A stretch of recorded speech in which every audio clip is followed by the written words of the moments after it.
Halo, jumpa lagi dengan saya di channel Supripedia. Apa kabar semuanya? Semoga dalam keadaan sehat tentunya. Ibunda dan pemirsa sekalian, salah satu penyakit yang disebabkan oleh virus adalah penyakit yang biasanya di masyarakat disebut dengan flu Singapura. Penyakit ini merupakan infeksi menular yang disebabkan oleh virus RNA jenis enterovirus. Di dalam dunia kedokteran, flu Singapura dikenal dengan istilah hand, foot, and mouth disease atau penyakit kaki, tangan, dan mulut yang sering menyerang anak-anak. Penyakit ini walaupun pada umumnya dapat sembuh dengan sendirinya, namun dapat menyebabkan kesulitan makan pada anak yang membutuhkan perawatan di rumah sakit. Selain itu juga pada beberapa kasus penyakit ini dapat menyebabkan komplikasi serius seperti terjadinya polio, meningitis, dan dapat mengakibatkan kematian. Terus, apakah sebenarnya flu Singapura atau penyakit kaki tangan mulut itu dan bagaimanakah pencegahan dan penata laksanaannya? Untuk mengetahui caranya, tetaplah di channel ini dan jangan lupa subscribe. Ibunda dan pemirsa sekalian, hand, foot, and mouth disease atau penyakit kaki, tangan, dan mulut merupakan penyakit infeksi sistemik akut yang disebabkan oleh enterovirus. Ditandai dengan adanya lesi berbentuk ulkus pada mulut dan ruang berbentuk vesikel pada kaki dan tangan disertai dengan gejala yang ringan yang dapat sembuh dengan sendirinya. Ibunda dan pemirsa sekalian, perlu dipahami meskipun disebut dengan flu Singapura, bukan berarti penyakit ini berasal dan hanya menyerang penduduk di Singapura saja.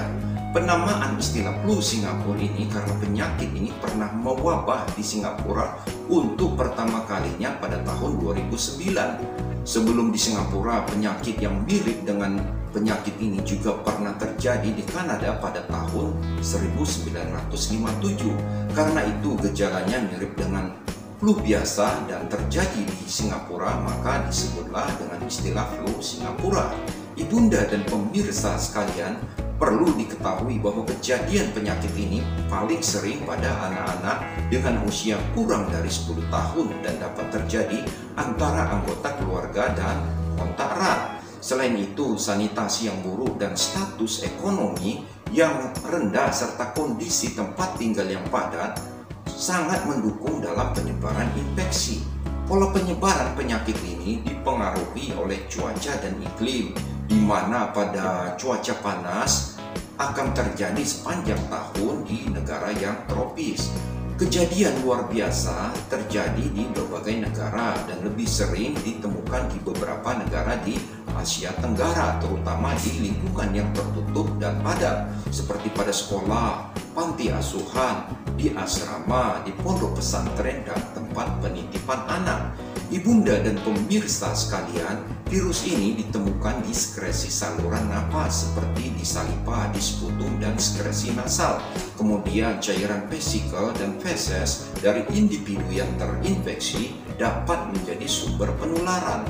Dan pada sebagian besar kasus penularan terjadi melalui rute fekal oral. Penderita penyakit ini pada umumnya menularkan virus pada minggu pertama sakit.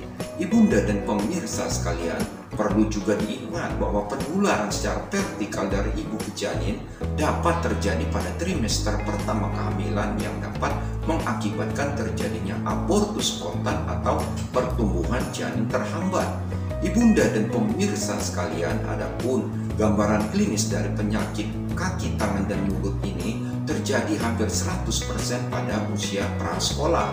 Setelah masa inkubasi 3-6 hari akan dijumpai keluhan demam yang tidak terlalu tinggi, kemudian adanya badan yang lemas, kemudian nyeri perut, dan adanya gejala saluran napas seperti batuk dan nyeri di tenggorokan. Selain itu, juga dapat dijumpai pembesaran kelenjar getah bening leher, sedangkan ruam biasanya dapat muncul 1 hingga 2 hari setelah terjadinya demam. Hampir semua kasus pada penyakit ini mengalami lesi oral yang nyeri, di mana lesi kulit juga dapat terjadi 2/3 penderita dan muncul beberapa hari setelah lesi oral. Lesi ini paling banyak didapatkan pada telapak tangan dan pada kaki. Dapat juga terjadi pada bokong dan genitalia eksterna serta pada wajah dan tungkai. Sedangkan diagnosis infeksi enterococcus ini sering hanya berdasarkan tanda dan gejala klinis, sedangkan diagnosis laboratorium dapat dilakukan melalui tes serologis atau isolasi virus dengan teknik kultur dan teknik PCR. Ibunda dan pemirsa sekalian, perlu diingat bahwa belum ada vaksinasi untuk mencegah penyakit ini. Oleh karena itu, penderita penyakit ini sebaiknya diisolasi untuk mencegah penularan yang lebih lanjut. Sedangkan pengobatan penyakit ini dapat dilakukan dengan tindakan suportif dan untuk meredakan gejala, dilakukan dengan pemberian cairan yang cukup untuk mencegah terjadinya dehidrasi akibat lesi oral yang nyeri. Pemberian cairan infus atau intravena dilakukan jika penderita mengalami dehidrasi berat karena kesulitan asupan oral. Untuk mengatasi demam dan nyeri dapat dilakukan pemberian paracetamol dan ibuprofen sesuai dosis. Sedangkan kompres yang hangat dapat dilakukan dan pemberian minum yang sering juga dapat dilakukan untuk menurunkan demam pada anak. Sedangkan pemberian obat kumur-kumur pada anak yang lebih besar dapat dilakukan untuk mengurangi nyeri dan luka pada mulut. Lesi kulit pada penderita ini tidak memerlukan perawatan khusus, dapat diberikan antibiotik topikal atau oral jika terbukti ada infeksi sekunder. Sedangkan kemajuan klinis pada penyakit ini dapat dilihat setelah 3-5 hari dan dapat sembuh secara total.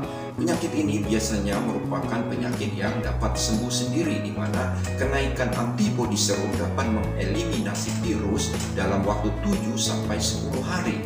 Ibunda dan pemirsa sekalian, perlu diketahui bahwa komplikasi yang serius dapat terjadi pada penyakit ini seperti kejadian meningitis, encephalitis, polio, serta miokarditis, serta adanya edema pulmonum dan perdarahan paru, dan pada akhirnya dapat mengakibatkan kematian. Ibunda dan pemirsa sekalian, perlu juga dilakukan upaya untuk mencegah penularan penyakit ini melalui perilaku hidup bersih dan sehat dengan cara tidak membuang ludah dan menyentuh mulut dan mata sembarangan, kemudian membiasakan menutup hidung dan mulut saat batuk dan bersin, serta membersihkan tangan setiap kali menyentuh permukaan yang kotor sebelum makan. Ibunda dan pemirsa sekalian, demikianlah tips penanganan dan pencegahan penyakit kuku, kaki, tangan, dan mulut atau flu Singapura ini. Semoga kiranya bermanfaat bagi ibunda dan pemirsa sekalian. Dan untuk kelanjutan program ini, jangan lupa subscribe dan like, dan jika ada pertanyaan dapat diisi di kolom komentar. Sekian dan terima kasih serta salam sehat.